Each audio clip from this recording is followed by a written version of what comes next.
ay rated SPG. Striktong patnubay at gabay ng magulang ang kailangan. Maaaring may masiselang tema, lengguwahe, karahasan, sexual, horror o droga na hindi angkop sa mga bata.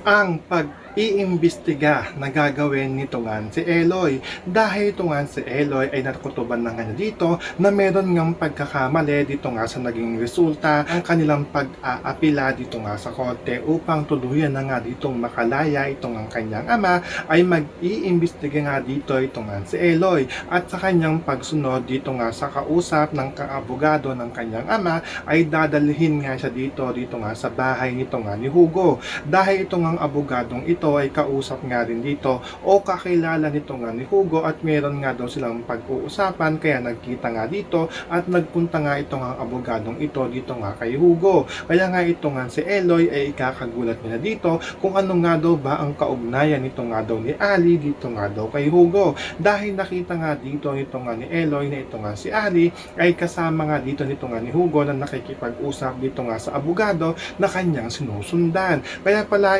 isipan nga dito nga kay Eloy ang kanyang mga nakita kaya kinuhanan nga niya ito ng litrato at video ito nga pagtatagpo nito nga abogado na kanyang sinusundan. So pakakaabangan nga natin dito ang pag-iimbestiga nito nga si Ali tungkol nga dito nga sa kaso ng kanyang ama at kung ano nga ang kinalaman dito nito nga si Hugo. Iyan ang ating mga pakakatutukan at pakakaabangan dito nga lang sa Too Good to Be True.